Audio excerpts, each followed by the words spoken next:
When we picture a Viking, we usually picture a superhero, a hyper-violent, unstoppable force of nature, drenched in mud and swinging an axe.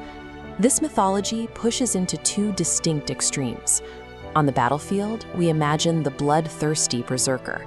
In the shadows, we picture the vølva, a mystical sorceress wielding dark, supernatural magic from the deep forests. We are deeply attached to these comic book avatars, so much so that we actively deploy modern scientific tools to prove that these extreme, almost magical figures actually existed. We search for chemical potions that could trigger their battle rage. We sequence DNA to find a genetic code for their ferocity. And we excavate graves looking for physical artifacts of magic.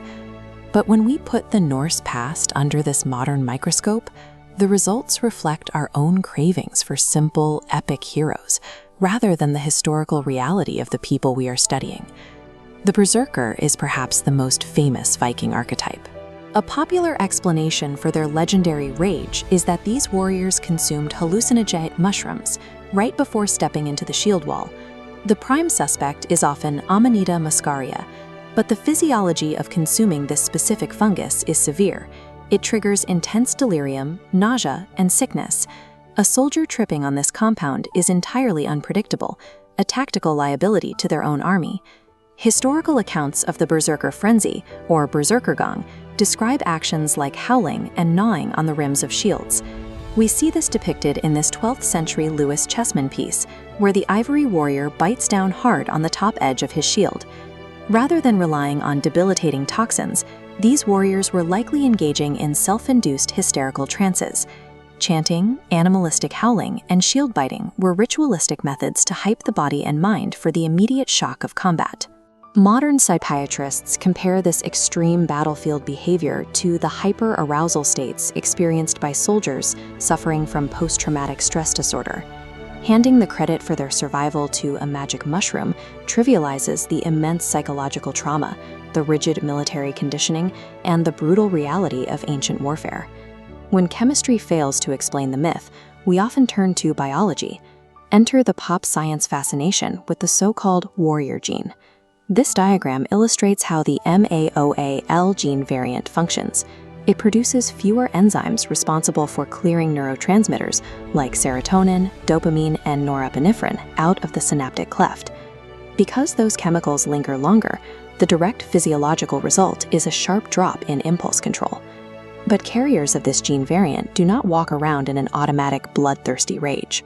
Studies show they actually take highly optimal financial and strategic risks, and they only resort to aggression when facing major, direct provocations.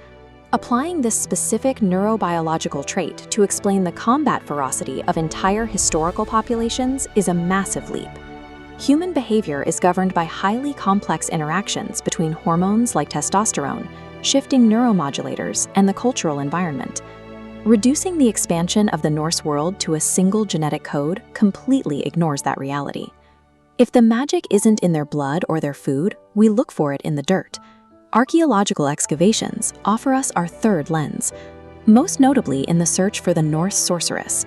In Denmark, a site known as Fyrkat Grave 4 revealed a woman buried in a wooden wagon body. She was interred with an iron staff, a pouch of henbane seeds, and exotic goods, including a copper bowl from Iran. This is undeniably rich, compelling archaeological data. But modern institutions often package these findings into highly stylized, definitive characters, like we see here on the exterior of the National Museum of Denmark, actively promoting the Viking sorceress.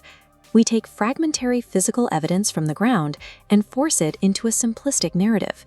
We want a clear, easily consumable celebrity character to satisfy a modern audience.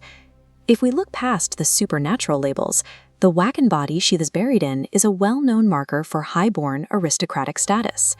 The iron staff is now frequently interpreted as an elaborate distaff, a textile tool that served as the primary symbol of a woman's authority over a Norse household. Along with her imported goods and medicinal henbane, this paints a picture of a powerful manager of an aristocratic estate and its trade networks. Curating her as a superhero projects our own modern desire for epic icons onto what was a much more complex administrative historical reality. The chemical potion, the genetic code, and the buried magic staff all fail to prove the existence of the comic book Viking. When we strip away the myth, the truths we uncover are far more compelling. We find traumatized soldiers relying on extreme ritualistic coping mechanisms to face the brutal horrors of hand-to-hand combat. We find complex human brain chemistry driving strategic, optimal risk-taking, rather than a mindless biological switch for rage. And we find women holding intricate, powerful societal roles that completely defy the neat, fantastical labels we try to assign them today. Once we stop projecting our modern avatars onto the past, we finally give ourselves the space to appreciate the messy, profound, and entirely human reality